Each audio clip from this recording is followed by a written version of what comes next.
Hi, welcome to How Did You Learn to Do That, where you will hear tips, guidance, and stories to help you to have a fulfilling life and career.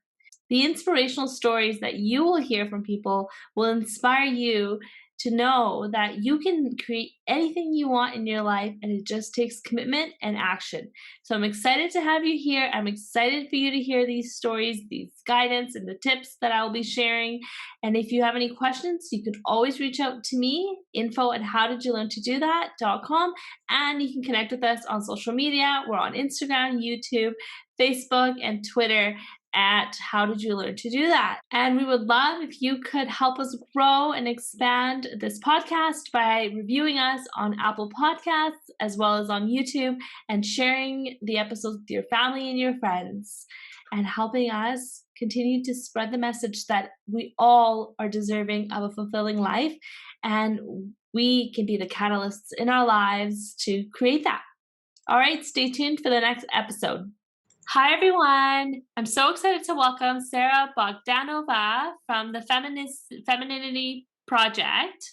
She is a Femininity and Heels Coach, dance club owner, alongside her sweet husband. She's a croissant addict and a light thrower for women who are hiding their most confident selves in the dark. And in the past 2 decades, she's become a world professional semi-finalist in Latin-style dance, and she has coached hundreds of women between the ages of 18 and 75. To embrace their femininity and to show up with confidence and magnetism wherever they go. I'm so excited to have her join me and share her story today on the podcast. Welcome, Sarah. Thank you for having me. Excited to be here. Awesome. So we'll just start the conversation by asking you, how did you get involved in the dance world, and how did the dance club and the work that you're doing as a heels coach and a femininity coach come to be? Kind of the whole story, right? How it unfolded. So I've been a dancer my whole life, and then I turned professional almost 2 decades ago. So I did that. I became a Latin competitor, and I competed for almost 13 years with my partner. And during that time, I was still coaching, teaching couples and teaching women. And I loved working with women when I was teaching them dancing. And some of the things, I guess, that inspired me was not just the impact dance had on them, but the impact just holding your body differently had on them, or dressing a little different, or connecting to different sides of yourself that they weren't normally comfortable doing. So that was where I got really passionate about it. And then about 6 years ago, my husband and I opened up VS Dance Club. And so that was our own ballroom dance studio. And I started doing these heels workshops, because I kept getting this question from women coming in. They'd be like, can you teach me how to dance? But can you also just teach me how to walk into a room in heels comfortably and make myself look more confident? So I noticed that this wasn't just for women who are interested in dancing. It was women in general wanted these skills. They wanted to be able to present themselves more confident and feel better about it. So then COVID happened, now almost a year ago, and the Femininity Project was born out of that. I wanted to take what I had been doing with my ballroom dancing, with my competitive dancing, and with my coaching, and make this accessible to all women, whether they were interested in dance lessons or not. Yeah, that's amazing. I think that it was just a perfect segue for you being a heels coach. And then, I mean, with COVID, of course, it's sad that you probably had to do changes to your dance club or close it for a period of time. But then you had this heels coaching business to grow and to flourish. And I think I've mentioned this to you maybe previously, but my sister is one that will wear only heels, and when she was going into the office, she actually picked she's an accountant. So she actually picked that degree. And I remember this from a young age. We were maybe grade 8, grade 9, and my mom or dad asked what we wanted to do. And she said she wanted to be an accountant because whenever she went to the accountant's office with my parents, all the women were dressed up so nicely and always wearing heels. So she literally picked her career because she wanted to wear heels every single day of her life. Fantastic. And Yeah, and so she wears heels all day, every day when she was working. I mean, it was very rare to see her in flats or sneakers or anything like that. Where me, I have a ton of heels because I find them very beautiful and I always have a goal to wear them. But then I always resort back to my flats and sliders and things like that. Because I just feel not confident, or I just feel I walk a bit slower, and I like to walk quickly. So when I heard that you were a heels coach, it just was, an aha moment for me, because I was like, oh my gosh, this is perfect. Yeah. So many people need this. Like, I don't think we're ever taught as women. I mean, some women maybe, but I think for the mass majority of women, we're not taught really how to walk in a heel. We're just we graduate from the kiddie heels to a little bit bigger until we find one that works for us. But yeah, so how do you start with someone that is just coming to you saying that they don't wear heels, or they're just not confident in wearing their heels? hmm I think what you said is exactly how most women feel. Nobody teaches you how to do it. And I feel like there's a lot of feminine feminine related skills like makeup or doing your hair or a personal sense of style or walking in heels that women feel a lot of guilt around, like they should just know how to do certain things that they've never been taught. So this course came out of that need because nobody teaches you how to walk in heels. And unless you've grown up being a dancer or taken modeling courses or something like that, you're going to feel either uncomfortable or you're going to have actual pain when you're walking in heels. And it doesn't need to be that way. So this is what this was birthed out of, is I want women to feel confident and not just have all these beautiful shoes go to waste in their closet. Yeah. They're excited to rock them, and it doesn't have to be a trade-off of beauty and pain. If it's that Yeah. trade-off, we got to fix it. There's something going on in your walk that we need to make more comfortable for you.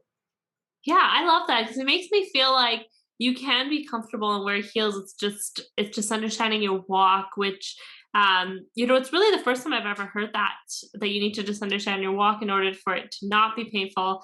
Because we always hear, if you want to wear heels, it's beauty is pain, and I remember for my wedding ceremony, I was like, this is my wedding, so I'm going to have some really nice shoes. And so I got these, and I can't remember the name of the brand, but anyways, they were stilettos. Like, they were super thin stilettos, and they had like beautiful embellishments, so they're a bit heavy.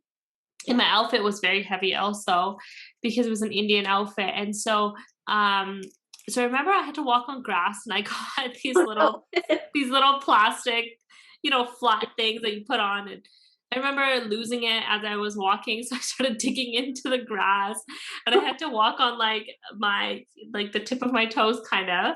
Yeah. But I remember by the end of the night, and they were satin nude heels. And by the end of the night, I just, took my shoes right off, and I was like, oh, this was painful. And it was just like, there was just blood all over this. It was no longer nude. It was just like a peachy red kind of look. And I was like, why am I doing this? Like, and it just felt, I had a moment where I was like, I should have just worn flats and I would have been more comfortable. I could have walked around more. I could have greeted people more. I could have danced more. And, then the next day, obviously I wore my heels again, but those ones were a bit thicker heel. They weren't stilettos. So Yeah. since then, I've only worn, like wedges or thicker heels, but not stilettos, because I guess I have some trauma from that. So so I appreciate what you say about the walk, but how do you work with women around their mindset around heels, because there's a lot we hear around,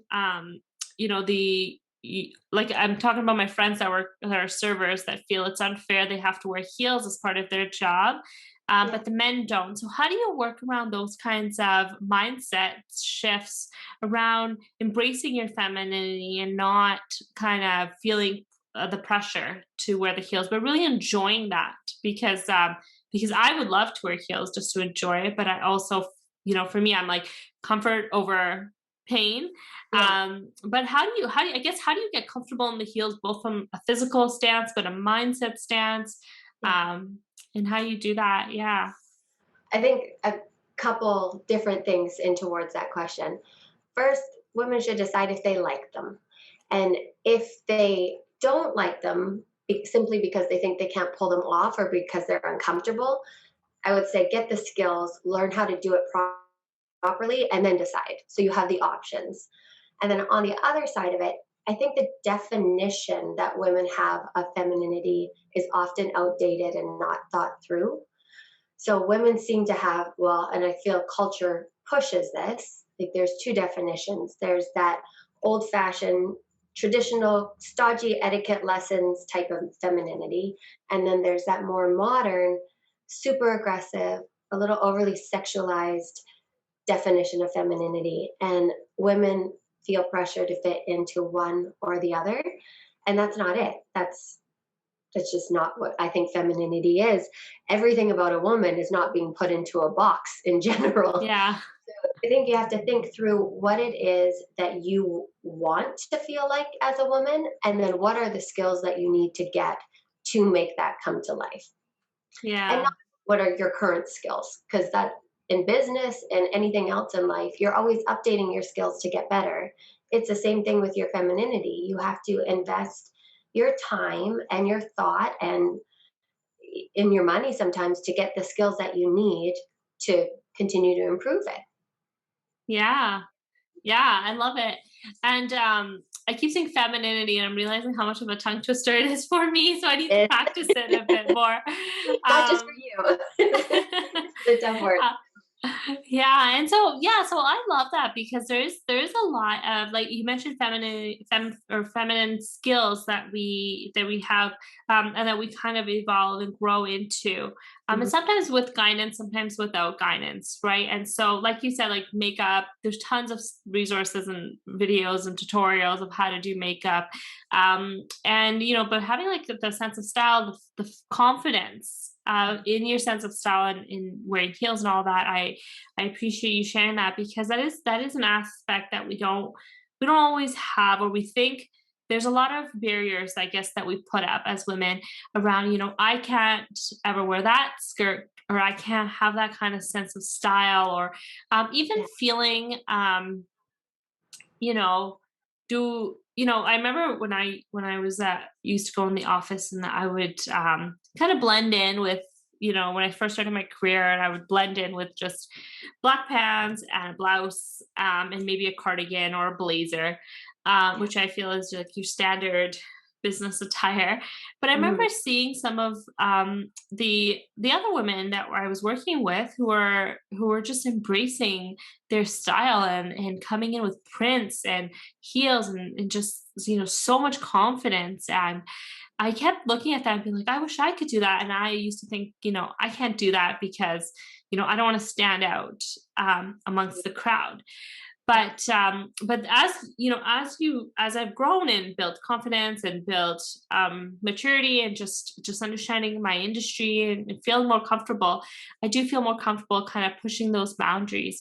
But Yeah. I still question whether I want to do like vibrant prints when I go in, and I buy those vibrant prints. They're in my closet and I want to, but whenever I'm about to go into the office, I question what I want to wear, Yeah. to not stand out. And that's not, and sometimes I feel like those are just barriers, maybe, I've put up for myself from, societal, like, hearsay or talking, or just seeing how other women react to the women that are standing out. So when you work with your clients, both at the dance ballroom, and I want to get into your Yeah. dancing history as well, and with your heels, and feminine coaching, does a lot of the conversation come around the piece of confidence, and just kind of unlearning some of those things that we've learned when we were younger, and relearning to show up in a more confident way, and whatever that means? I think some of the biggest changes that happen, it usually starts with one thing that becomes a catalyst to other things in their life. Once you feel success with one element, it gives you a momentum to move on to something else as well. And you Yeah. desire to keep that feeling going, right? With anything, when you feel some success, you want to keep it going. So, usually, where I feel it hits women the most is once we start to change how they hold their body. So often, with not just women, but men as well, there's that crowded posture and this feeling of contraction, not taking up space. Like what you said, not standing out. The head is lower, the shoulders are slumped. You're minimizing just how much presence you can have. But once we address it through body changes, so understanding how to hold your body up, how to create more space between your ears and your neck, how to engage your shoulder blades, we're not actually approaching it from a feeling level right now or an emotional level. We're talking about a physical level. Once they start to feel that opening in their body, emotionally, it starts to create a trigger. They Mm. feel more open. So that's a great catalyst is work on your posture, work on your poise, and you'll start to see more things will become more comfortable. When you're able to walk into a room and you're not covering your chest or closing your shoulder blades, you already start to feel a little bit more confident. And then you can put a little print in there if you like. Maybe start with a scarf, not a full pair of pants or a shirt, and Yeah. little sprinkles of it, and allow your body and your emotions and your physical body to catch up with that. Yeah, yeah, I love that so much because I like that you think, do it slowly, one thing at a time instead of trying to get overwhelmed by doing it all at once. Yeah. And it's funny because when I when I do wear heels, I notice that posture. I notice I'm standing much straighter. I notice I'm feeling much more confident. I'm more likely to actually stand and sit throughout the day. Um, Even if I am sitting, I have a way better posture, and I'm the worst. I am a sloucher, and so so yeah, so I think that it actually is making me so excited. I feel like I want to find something to do this weekend just to wear some heels because it's been forever for me. Um, yeah, and I'll share how it works out and how I feel because I feel like I wonder, it's been so long, especially with COVID, that I've actually worn heels, probably at least a year and a half. So I wonder what it would feel like to actually wear the heels now and after this time, and with that, um, that voice that you just shared around confidence and doing it one thing at a time and just taking up space. I think just shifting my mindset that way, I think, is going to be great. And so I do want to get back to your dancing history. So tell us a little bit more about how you started dancing and from being a little child, and then how you kind of decided to go professional. I was a ballet dancer growing up, so I'd always done that. And then I switched to ballroom in my late teens, ballroom and Latin dancing. And I remember when I went to university, I was taking an economics course, and they were talking about basically the opportunity cost of being one place versus being the other place. And I remember every time I was at school, all I was envisioning was dancing. And I was literally practicing in my seat, my footwork, and while I'm in school. And then when I was taking lessons for ballroom, the owner of the studio had talked to me and said, "Am I interested in becoming a teacher?" I didn't know that that was a possibility at that time. I wasn't as familiar with the ballroom world as I was with the ballet world. And then it happened, and I think within a month, they hired me into training, and the rest was history. Oh, Yeah, and I found an incredible partner, so that's not something that often happens, like to find a partner very quickly. And yeah, he's one of my best friends still till this day, and we danced together for 13 years. So yeah, it was very special, and I feel very blessed that I had somebody like him to have that adventure with, because you're yeah. spending your whole life as that for 13 years. It's 6 days a week, 12 to 14-hour days, and traveling on the weekends to compete. So it's nice Wow. when you like the person. And Yeah. right. That's quite a commitment, and wow, that's amazing. And I actually my and I, obviously I'm not sure how much she'll get into it when she does, but my daughter, she's only 2, but she has shown a lot of interest in dancing, as I'm sure a lot of kids do. But I mean, she wants to dance all the time, and she'll dance at restaurants, she'll dance at the supermarket, she'll just dance constantly. Yeah. And so I've been looking at getting her in some activities in the fall, and one of them was dancing. And then, and I was like, I don't know what kind of dance she'd be into, but I found a place that does a mix of all the different kinds of dances to kind of see what she'd like best. And then she can kind of go from there. But it's just a whole, as I've been looking into that, I'm like, there's this whole world that I didn't know about or I wasn't a part of. And actually, somebody I went to high school with, she became a professional dancer also. And I would always see her outfits and, her competition videos and all that. And it was just so interesting to me how she was able to take this and really run with it and become a professional. And yeah, it's amazing. I think it's a great great skill and a great ability, and there's a lot of commitment. That's the thing that I keep seeing. And even, I mean, I don't know much about dance, but when I watch Dancing with the Stars and they talk about the commitment that they have, and obviously it's a different thing, but it's like hours and days and days and hours, lots of hours, and you really have to love it, like you said, and find that partner, like you said, which is great. So now that you've actually transitioned from that to having your own dance club with your husband, so how was that experience, and taking that experience that you had as a professional dancer and now using that in your own studio?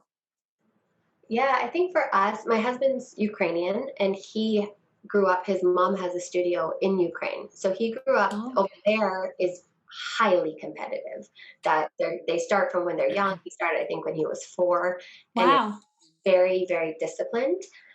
When I started with the studio that I was at, I took it a competitive route, but it was also a very social studio. So Mm. a lot of the people who came, they came because it was their hobby.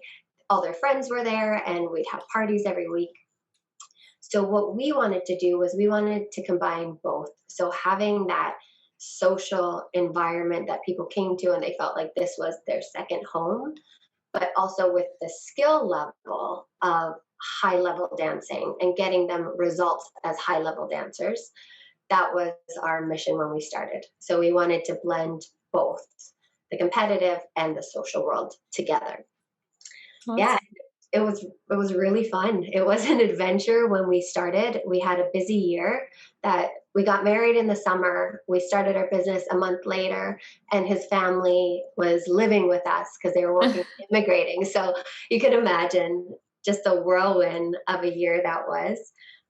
But it was amazing. I felt like we yeah. everything kind of thrown at us, and we were able to work through it and decide how we wanted to create our life together and what we wanted it to look like and what we wanted our studio to look like. So Yeah, that's amazing.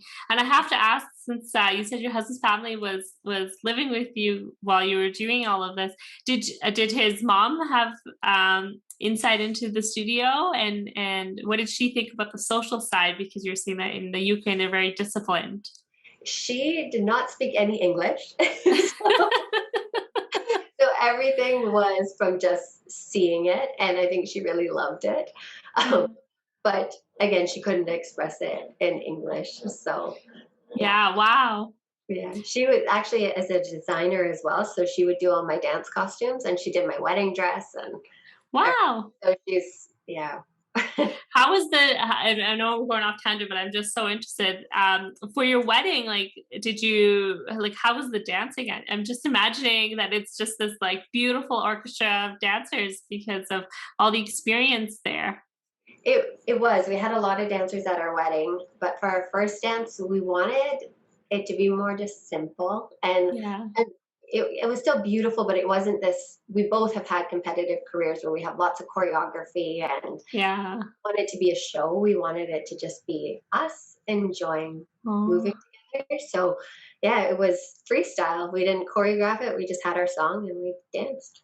wow, that's amazing. That's so romantic. That was nice. That was so nice. Yeah. I'm trying to think, like, if I could. My husband has like 2 left feet. He can't dance if his life depended on it. Have you ever learned?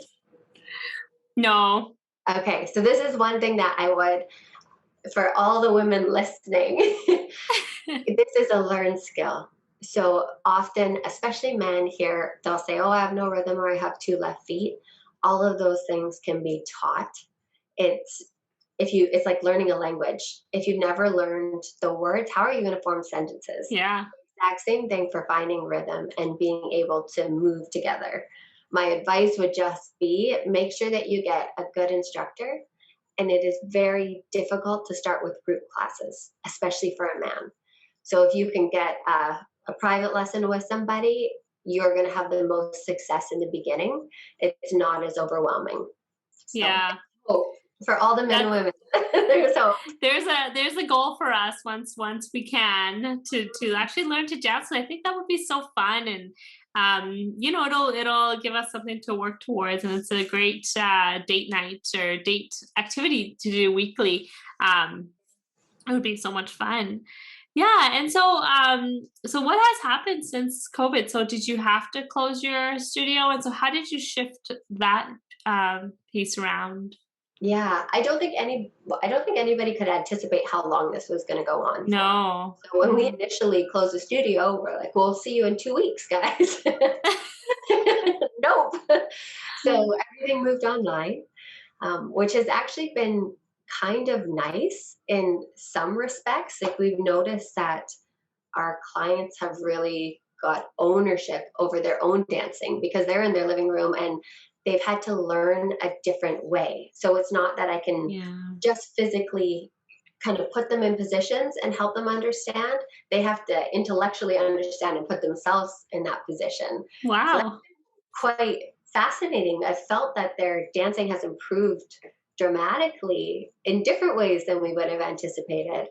So that's been nice. And we've also created online subscriptions. So we've been able to reach people who aren't just in Vancouver, which initially we were focusing on kind of our local clientele. Mhm. We've been able to touch people at different parts in the world. So Yeah, that's incredible. And if you are still taking clients, I'd love to share it. So send me the link to your dance club, and I'd love to share it as part of the show notes here, so everyone listening can sure. tune in. And it's always a great thing to learn, and it's just I feel like it's very connecting for couples. At least what I think for my husband and I would be.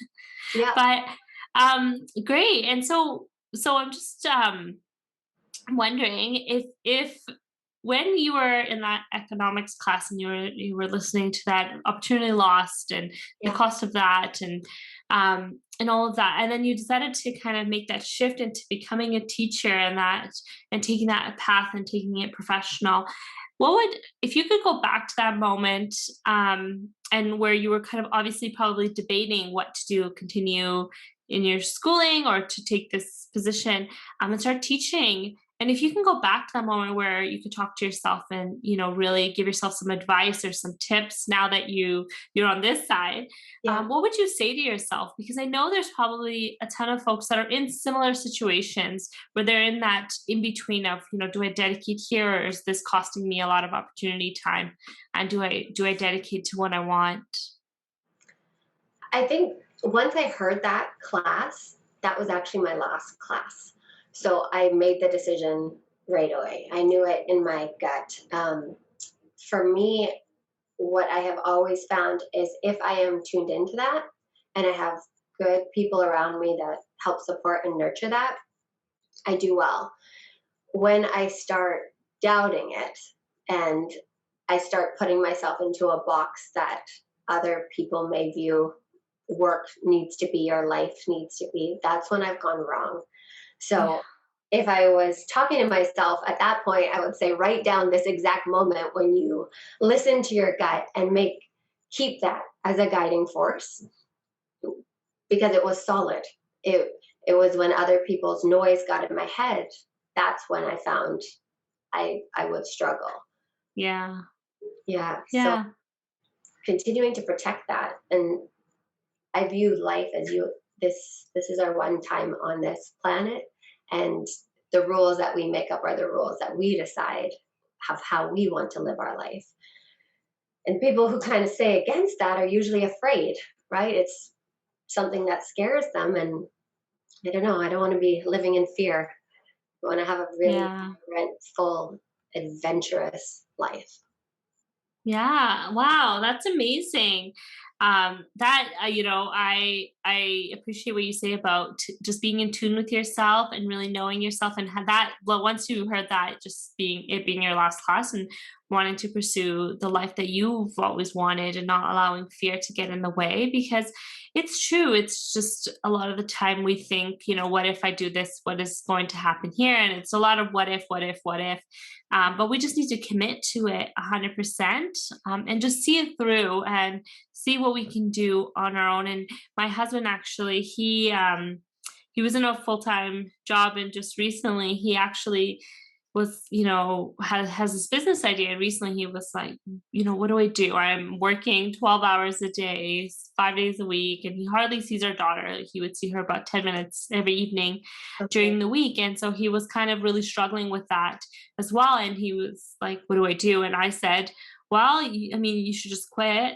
Like, you should just quit. And he couldn't understand what I was saying, because I believe, like you, that you should live your life on your own terms. And, time is the only commodity we never get back. There's nothing, we all have the exact same amount of time in the world, no matter, how wealthy you are, or where you at in life, or in your business, or in your job, or whatever. It's all equal. Yeah.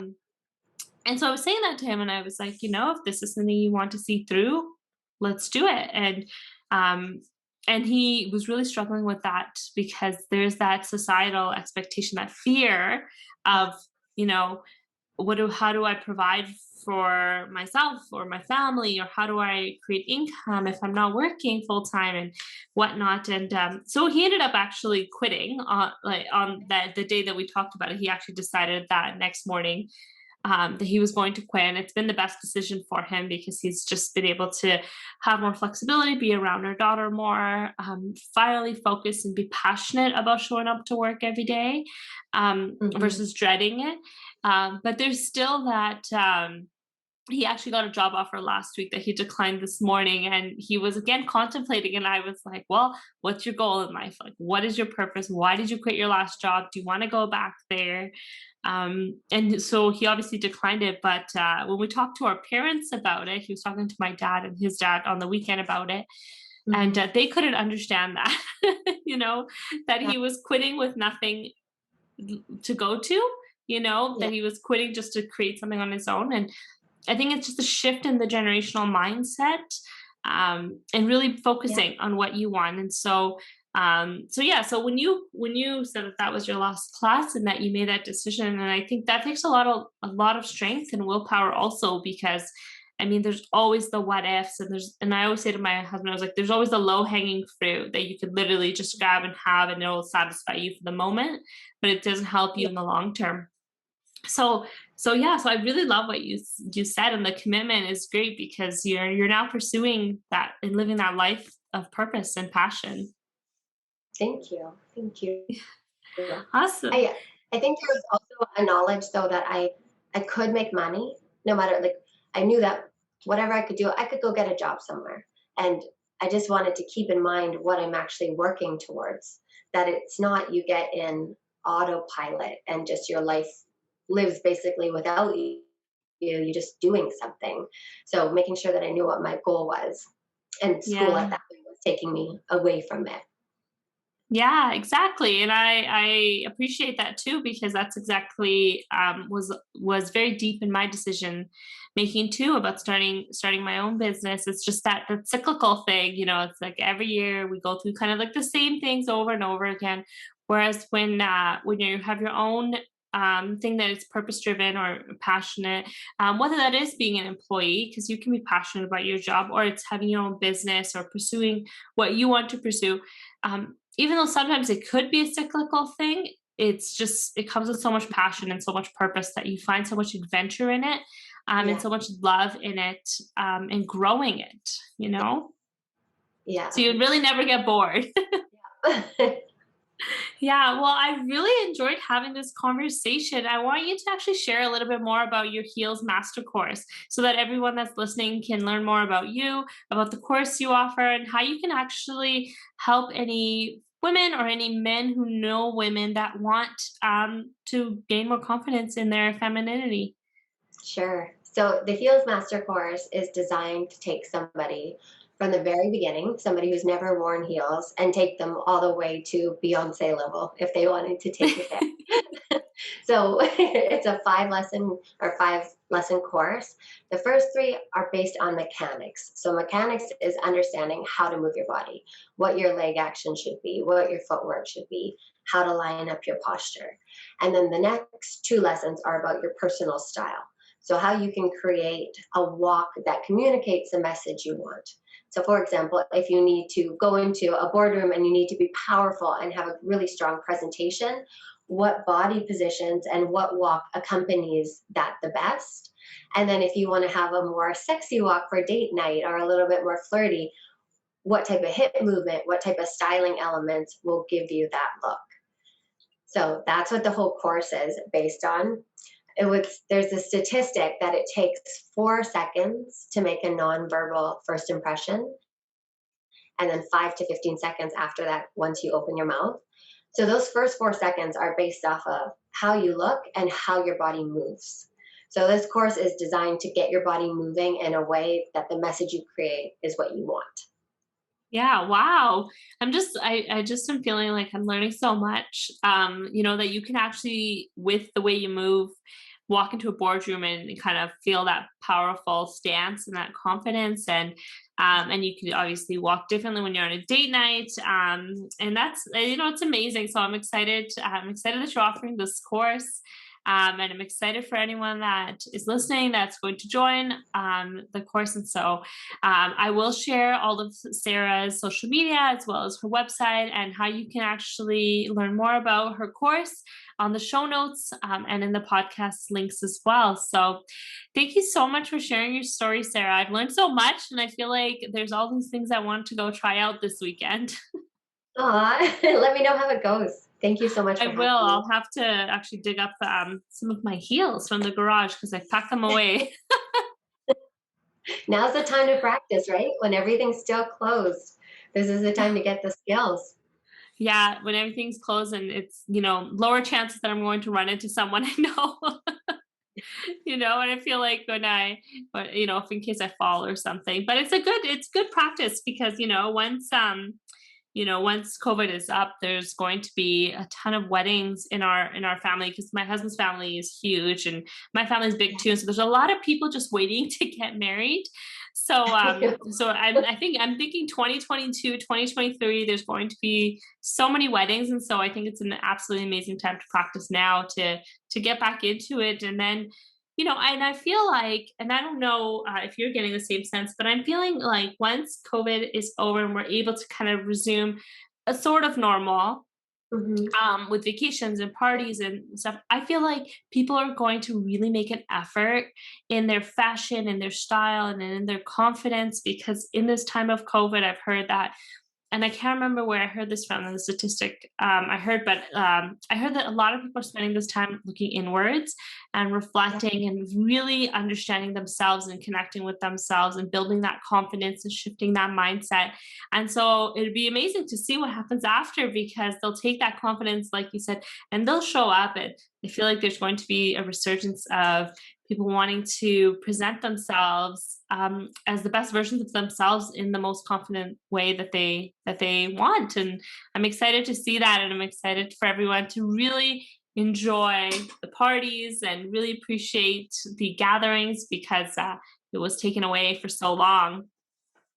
I think this is one thing too that COVID has kind of taught because everybody for the first few months sort of gave up on their rituals and what they like to do and they put their life on hold. And this has gone on for a long time. You can't put yourself on hold. You can't put your life on hold for this extended period of time. So Yeah. even with a lot of my friends, they started dressing up for themselves because when you put effort into you, you actually produce better. You feel more confident. You show up.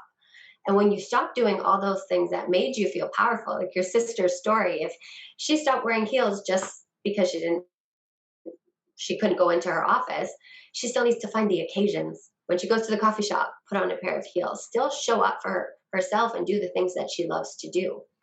Yeah. That's also Yeah. powerful. Yeah, and it's just I'm feeling like it's you're giving me all the confidence to go out this weekend in my heels. And I'll let you know how it goes, if I feel more because I feel like there is a sense of there's something that kind of takes over, and I don't know if it's confidence or just feeling powerful or feeling more feminine, but there's definitely something that kind of happens whenever I wear heels, and I'm sure that happens for a lot of women, and just I think it's little things that are just so powerful. It's a trigger. So that's one thing that women can set up in their lives to connect more to their femininity and to show up in different environments feeling different ways, having those triggers. So heels Yeah. are a super powerful one. Like you said, the second you put them on, you start to hold yourself differently. Lipstick could be another one. If you're not feeling super bold, but you need to have a little pick me up, put on a bolder color. That's something that Yeah. can trigger you out of the state. You notice with men, often it'll be a watch. It's like a Superman or a Superwoman costume, getting some triggers set up in your life. Yeah. Yeah, and I love that because I remember in university, one of my friends actually said that to me once, was like, when she wakes up and she feels not very well, or she's not looking very well, or she just doesn't feel happy in her body, she just puts on a lipstick, and she said that makes me feel so much better. And that's always stuck with me. So I love that you share that. And and I think that exactly, if you need a bit more of that connection to your feminine side and your femininity, putting on some heels and putting on a bright lipstick and just maybe pulling that print out of your closet and putting it on and just, really feeling excited. And my husband actually, I wore a hot pink sweater this weekend, and my husband was like, "Oh, it's nice to see you in a color." And I was just like, "What are you talking about?" He's like, "Well, ever since quarantine's it's been like the nudes and the blacks and the grays and whatnot." And I realized that that's just, I don't wear the bright colors as often as I used to. So it's kind of, having this time to experiment and to really understand your style and who you are and what you feel confident in. I think it's so much fun. Great. Have fun with it. It's Yeah. the Uh, perfect time to experiment or to get some more skills so you can feel like you can express your style more.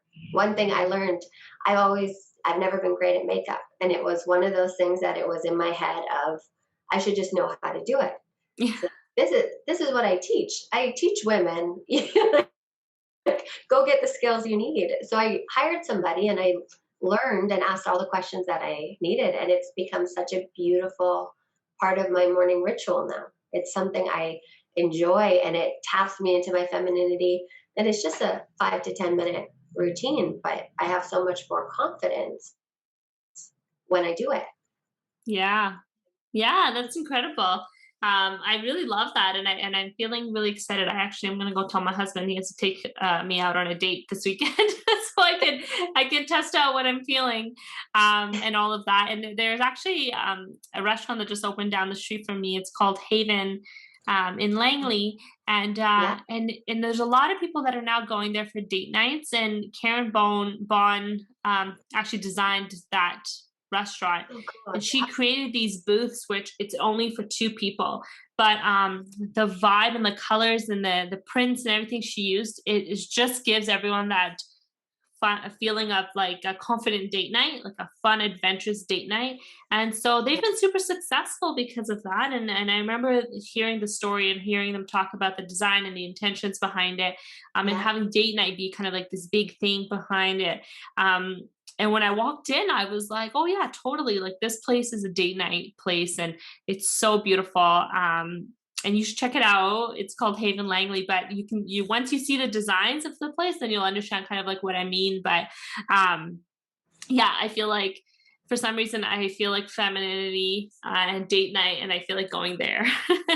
And so what you're saying and everything that you're saying about the prints and the confidence about your style and putting on lipstick and putting on your heels and feeling that power, it is really powerful, because if a restaurant can design their restaurant with those similar intentions about bringing that vibe back up, Yeah.